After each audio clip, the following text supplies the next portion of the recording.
So usually early in the week, I start to look through the texts and begin to get a sense of the trajectory of where things ought to be moving in relationship to those texts and the world around us. But every once in a while, there are events that happen in our world that kind of deflect how things move. And this is certainly one of those weeks. As we gather in worship today, I'm mindful that a little earlier this morning, I bought some flowers and took them to our sisters and brothers at University AME here on Middlefield. My sense is that they may have more anxiety and grief in gathering today than we do. And that's really all that needs to be said on that, on some level. That's not all I'm going to say. But on some level, the fact that a piece of their gathering today includes fear, and that is not a piece of our gathering here, says that things are not the way God has called them to be. And we're called to act differently. As the news kept rolling out about various things, I was mindful of the letter that our presiding bishop, Elizabeth Eaton, sent out about this tragedy. It was kind of curious and sad and connected to read that the pastor who was shot and one of the other pastors in the room at that time who was also killed have their degrees from the Lutheran Southern Seminary in Columbia, South Carolina. And that the young man who committed these atrocities is a member of a sister congregation of ours. It's times like this that we realize that we can't really just step back and say, it's a shame they have those problems, but rather a sense that we have these problems.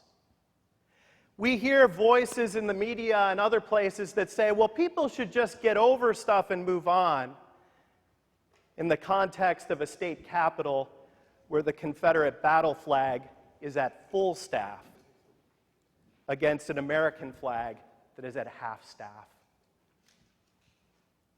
That speaks very, very loudly.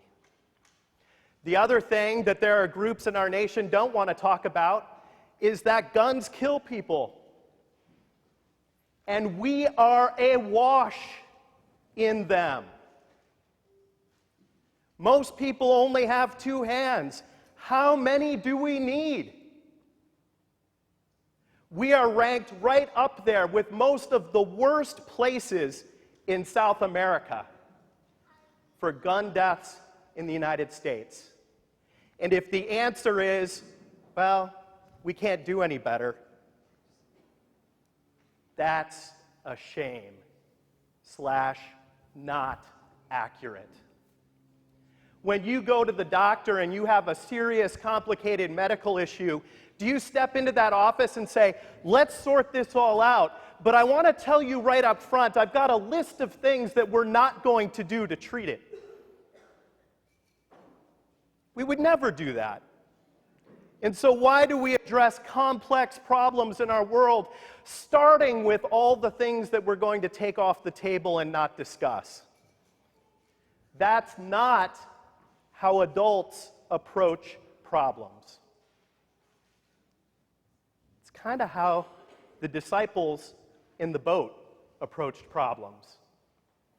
Think about that. There's 12 of them in this boat, 13 with Jesus, right? They've climbed into the boat, and Jesus says, we need to go to the other side. And so they get going. It's evening, the sun has gone down. In a lot of places in the world, that would mean that the water is a little more calm. There are some pros in the boat. Peter and other fishermen who were in that boat who knew those waters. They knew what to expect. They had been in there probably from the days that they could start walking. They knew that water. And so you can imagine that they tried everything. They tried working with the sails. They tried working with the oars. They tried everything. They never said, hey, let's not use the oars on the left side. Let's use everything at our disposal to see if we can get through this. And they scrambled around. You can imagine there would have been some arguing. Peter, being the loud kind of guy, would have said, hey, I got this figured out. Hey, you need to do this. You need to do that. Somebody maybe wasn't doing something right. People start yelling. We think about that. What happens when the storm comes in this world and in our lives and the wheels start to come off the bus? It starts to get not pretty.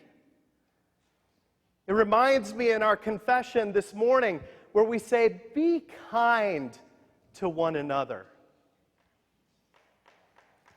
We think this last week of a young man from a different ethnic background, from a different part of the Christian tradition, who showed up at a church in Charleston and asked to be involved in their Bible study and was welcomed in with open arms. What does it mean to welcome? What does it mean to bring in? What does it mean to reach out? These are hard questions. And perhaps like one of the other disciples misbehaving in the boat, we might turn to this young man and say, wow, what have you done? You have caused great harm, and we're going to fix this. We're going to have you executed. Because that's what the people of God do, right? No, it's not what we do. And I think part of what hurts so much about this event is that people who at face value and at other times and days and weeks and years may show up on the news and seem so different from us, suddenly went to our seminary and were gathered for Bible study in their church just like we might have. And suddenly, it's family. That's hard. It's very hard. In the first reading today, we have this interesting text in Job that is a little different from what we usually hear. We usually hear from Job angry at God because things have gone sideways in a hurry. And he's saying, oh, God, why about this? And why is it so hard? And what are you doing? And today's text could be boiled down to a simple phrase of God responding by saying, I'm sorry, who are you? Who are you? God is present in the hardest of places. God knows pain. God knows presence. As we gather on this Sunday, just like we do on every Sunday, we remember that first Easter Sunday morning, and we celebrate the risen life of Christ that is a part of who we are. But I think the challenge for us in a week like this one that we've had is that we are called not to be quiet, to not say, well, I could say something, but somebody might get upset. Or to say, I could say something, but I have to wait until I'm completely in the right and the other person is completely in the wrong. And then in that scenario, then I could say something. That time is never going to come. Never, ever going to come. And another piece of this drawing together that I think is important is an understanding in this world that we talk about all the time, that there are good people and that there are bad people. You know, when I read the Bible and my understanding of our tradition, it turns out that there's just people. There's just people. We like to shove people into different categories and say, well, that would never be me. they're just evil. Instead of understanding all of the forces that go against people, the corners that they get shoved into, the different circumstances of their backgrounds. And that's not to excuse any behavior, but a recognition that on day one, all of us, in many ways, start out in the same place. As we think of the text for the day, the very last piece that happens is the disciples scrambling around, deciding that the fishermen who have been on this lake forever can't handle the storm. So let's wake up the rabbi carpenter. Surely he's going to have this figured out.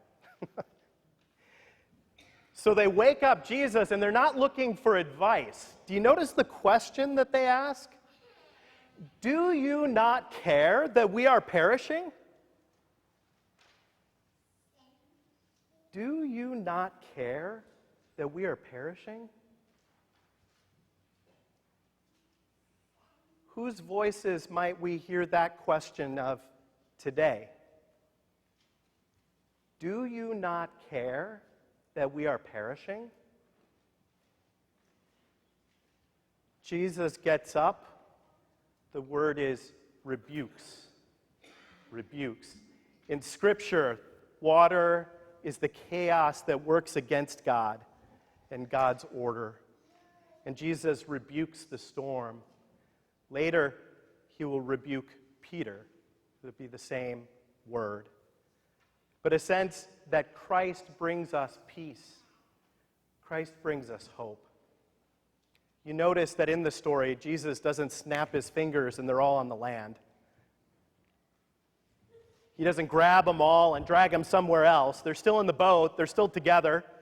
You can imagine in that moment of calm, everybody sitting there dripping wet, looking at one another, hard words probably having been said, hurt feelings, angst, and hanging their heads a bit.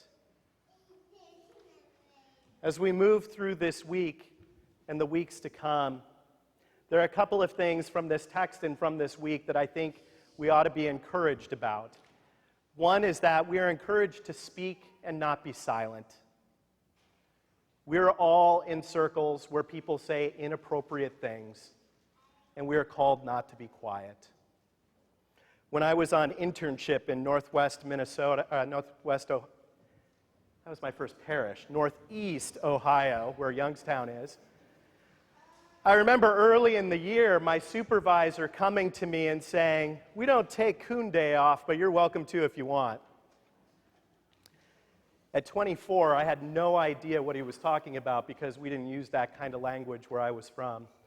But he was referencing Martin Luther King Day. This was my pastor supervisor. We're all in circles where people are in a position of influence relative to us that still need to be corrected. And that takes courage in the midst of risk. And now for the gospel, is that even in the midst of the darkest storms, in our baptisms, Christ has promised to be in the boat with us. And that is not insignificant. Christ knows what it means to be in dark places and promises to be right alongside. We all have different paths. We're going to have different ideas on how to get there. But my hope is that there is a lot more talk and a lot more action. Amen.